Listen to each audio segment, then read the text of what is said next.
take a seat right here. Okay, so first, tell me, did you find the place all right? Yeah, I guess so. I really didn't have that much trouble. Since I took the bus, I didn't really have to worry about where everything was at, so no trouble. Okay, that's good. I know riding the bus can be kind of scary, especially for a teenager. Was everything okay on the bus? Yeah, I'm really kind of used to the bus. I take the bus a lot of time if I need to get anywhere, so it's not that big of a deal. Usually at night, I try not to take it because it can get a bit crazy, but for the most part, it was okay, and I try to get there early so I can be on time. Okay, that's good. So I'm happy you're here today. First, real quick, do you mind being called just Carol, or do you want to be called Miss Rodriguez? I prefer Carol. Carol? Okay, that sounds good. Now, before we get started, I need to go over our confidentiality contract. In this form right here, it states whatever you say and choose to disclose to me stays between us. This is a safe place. Okay. However, I will have to break it if someone is hurting you, you're hurting yourself, or if you know of a crime being committed. Okay. We have this in place solely for the reason that we want to keep you, me, and just everyone involved safe. I have a form here if you want to go ahead and just look at it. Okay.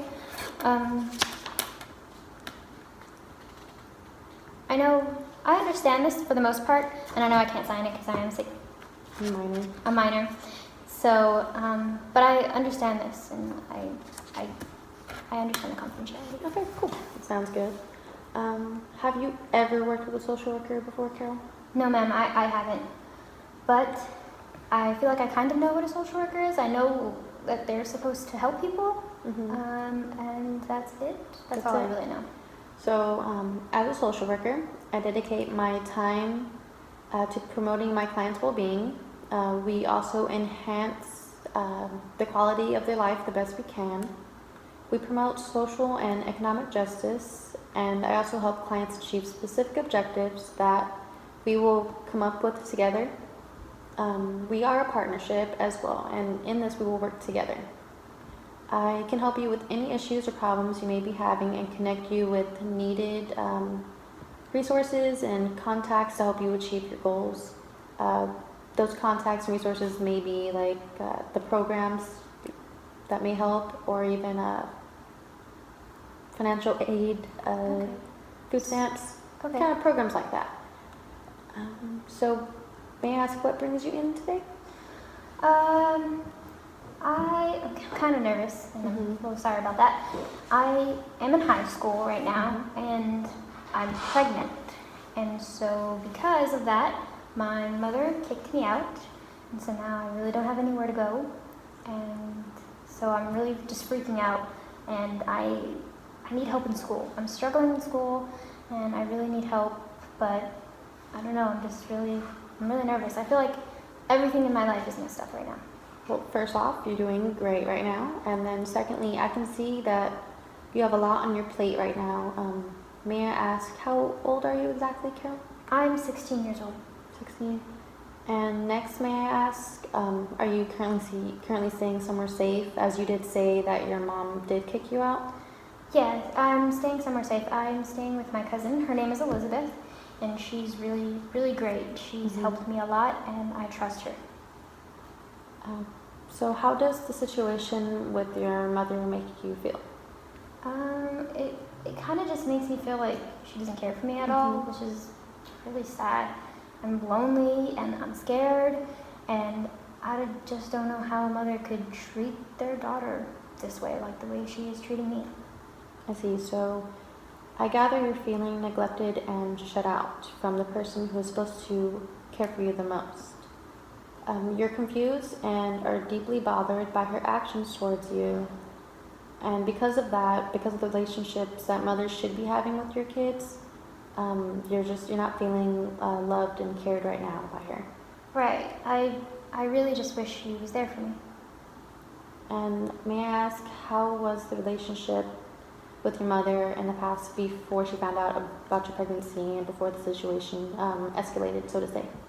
It was sort of fine for the most part. She was never really too involved in my life and hasn't been too involved in my life. She's always been more preoccupied with whatever was going on with her life. Mm-hmm. And so, yeah, she never really paid too much attention to me. And do you mind if I asked if you can go on? Sure. Like elaborate? Yeah. So, when I was younger, Elizabeth, who I'm staying with, Mm-hmm. she lived down the street from us, and she took care of me. She was a teenager at the time, and she took care of me, and she really helped me out, and I could count on her most times. She took care of me until I could take care of myself. Mm-hmm. So I really count on her even still now. So your cousin Elizabeth, she cares for you very much, and you see her as a very reliable person. Yes, definitely. I think in comparison to my mom, Mm-hmm. who doesn't really care about me,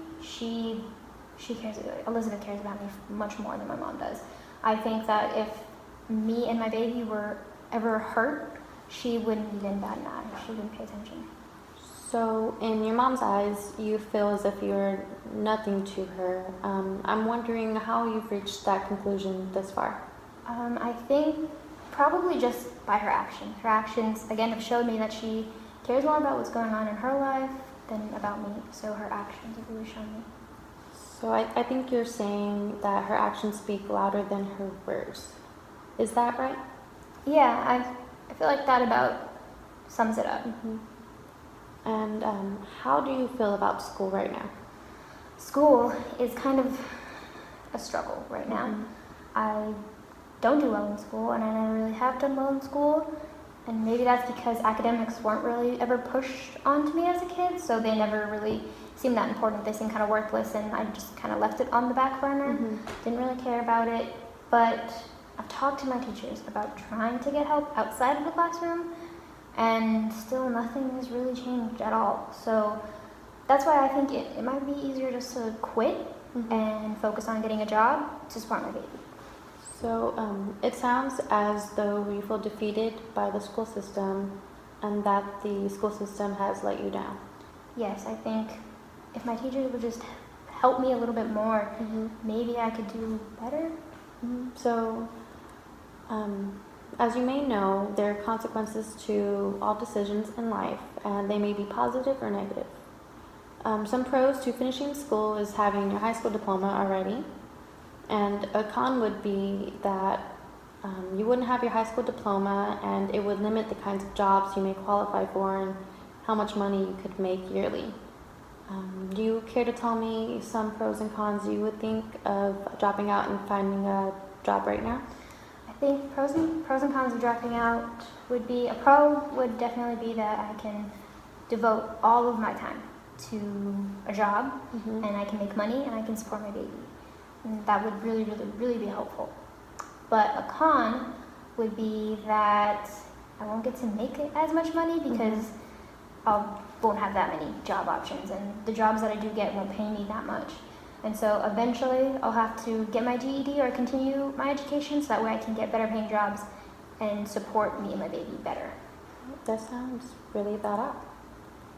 So Carol, tell me, have you had any prenatal care for your baby up to this appointment? Yes, well, sort of. I got some prenatal vitamin prescriptions from my cousin. Mm-hmm. She got those for me, and I've been taking those, and she thinks that those are really going to help with the baby. So, Okay, that's great. I appreciate you sharing all of this with me. It really does help me. I can see that you have plenty of strengths that we can build upon to help us with your goals of getting you into the program. Also, for working on your schooling, I can see you function very well in stressful situations. I can also see that you are resourceful as you came here by yourself on your accord. You can face problems very well, and you're very resourceful. And it's good that you are seeking help. Having these strengths are wonderful as they will assist you through our progress continuing further. I would like to see you once a week around this time, okay. if that'll be okay. Yeah, I mean, that sounds good. I thank you for talking about like good things and my strengths. I don't really get to hear that, and that's really positive. So I do think I should come back and keep trying to get help. The goal is different. The goal is help here. Awesome. I like that. I'll go ahead and walk you through the door. Okay. Thank you.